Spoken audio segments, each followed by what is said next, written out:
Well, hello everybody and welcome to Chef's Baking Blog. Today I'm going to make some rhubarb and oat bars or squares. So these are going to have a oat flapjack type base with some stewed rhubarb on the top, and then the same base, the oat base, mixed with a little bit of flour to make it more like a crumble, sprinkled over the top and then baked in the oven. So that said, I'll go on to the ingredients. And for the oat base, I have 250 grams, which is a scant 3 cups of rolled oats. I have 100 grams, half a cup of light brown sugar, and that's packed half cup. I have 127 grams, half a cup of unsalted butter, 60 millilitres, a quarter of a cup of golden syrup, 5 millilitres, 1 teaspoon of vanilla extract, 3 grams, half a teaspoon of salt, and about 20 grams, 2 tablespoons of plain flour. And then for the rhubarb, I have 400 grams, which is 14 ounces of rhubarb, which I have cut into little cubes. I have 75 grams, 6 tablespoons of sugar, and I'm going to use 30 millilitres, 2 tablespoons of water. And the first thing I'm going to do is to macerate my rhubarb for about an hour. That's just to extract some of the juices, which I will then cook them in along with some of this water. So I put the sugar into the rhubarb. It's very simple, and I'll just take a fork and toss that around a little bit to get the sugar dropping down into the rhubarb. And then I'm going to leave that for an hour, and I'll actually cover it like that.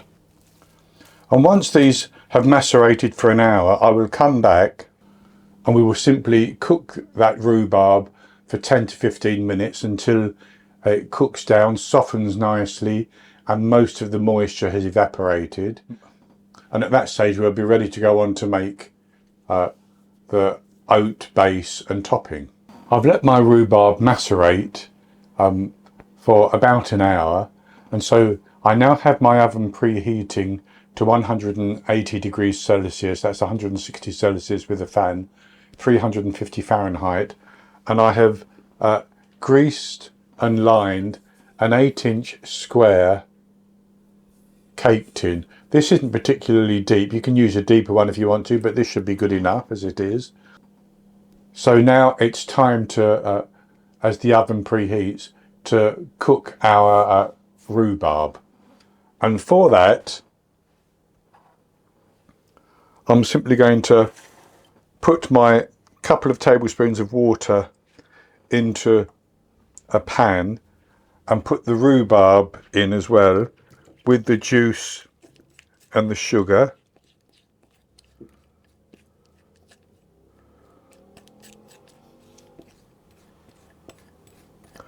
And I ought to say you can use more sugar if you want to.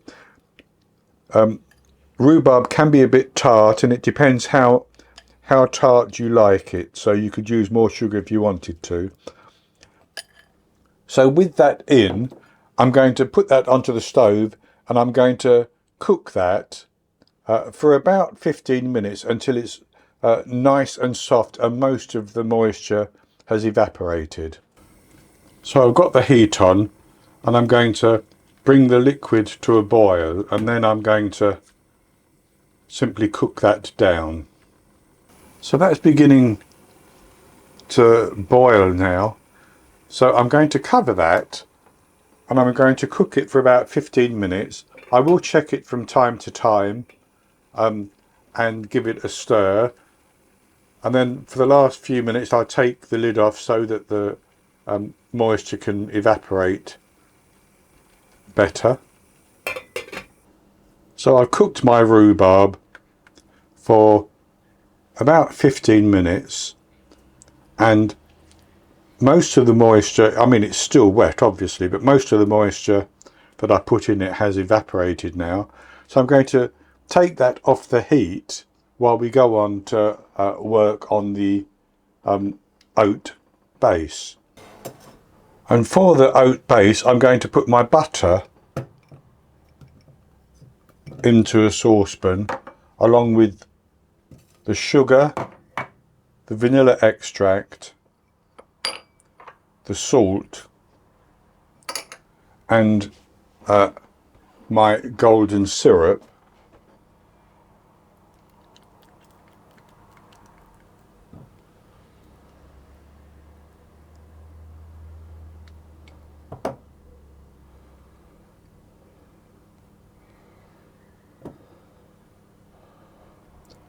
And then I'm simply going to put that onto the heat and melt that until it's fully dissolved.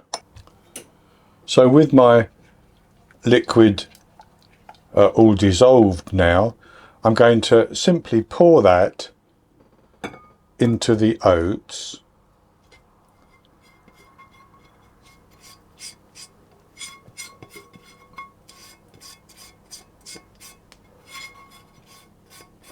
And then I'm going to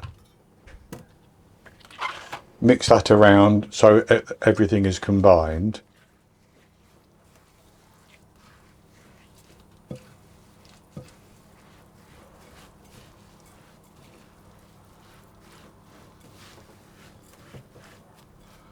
Just like that. And then I'm going to put 2/3 of that into my prepared cake pan. And that's good enough, so I'm going to press that over the surface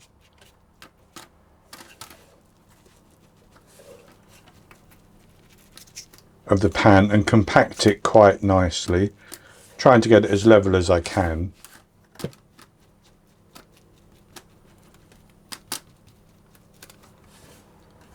Like that.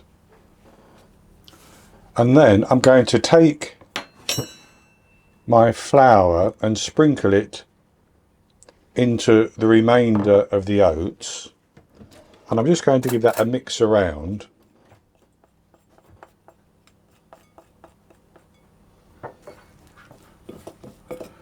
To make that crumbly.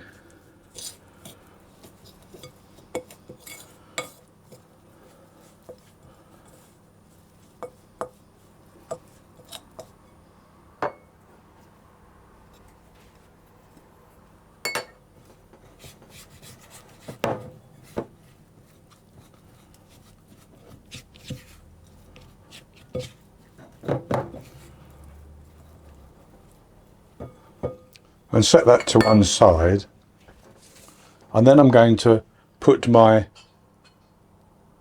rhubarb onto the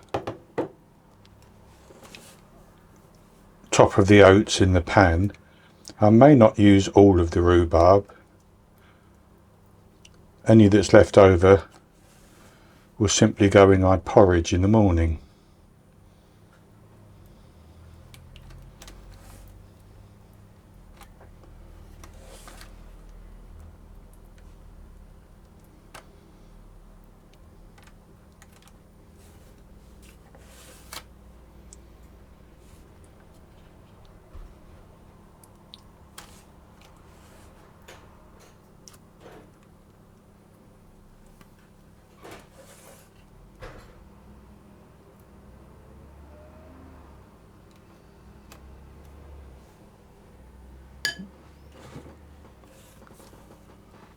And that's good enough.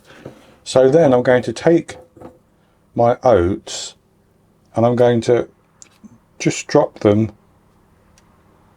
over the top and try to cover the surface, but if it isn't completely covered and some of the rhubarb bubbles up as it bakes, that will be fine. And that's good like that. So I'm going to put that into the oven and I'm going to bake it for 35 minutes.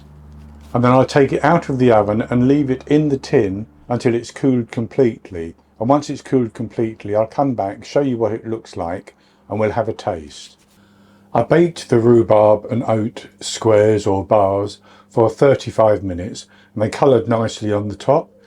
So I took the pan out of the oven and I left it to cool down quite a bit, and then I transferred the bars onto a cooling rack to cool a little bit more. And I've now cut some squares so that I can show you what they look like. So this is what they look like, and they've baked up, and it's baked up quite nicely. The underside is baked well, and here's the flapjack type filling, then the rhubarb, and then that sort of crunchy crumble on the top.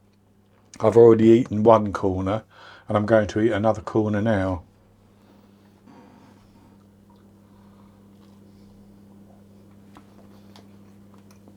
And drop a crumb on the floor.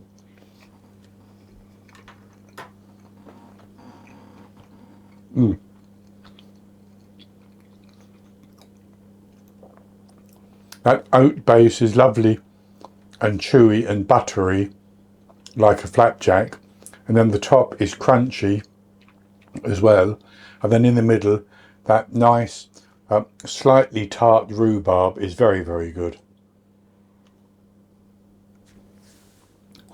These are ideal just for snacking. You could actually have slightly larger portions and serve them with some cream or some custard or something, or even some ice cream on a hot day like today. So a very simple recipe, but very, very tasty. That's going to be it for today.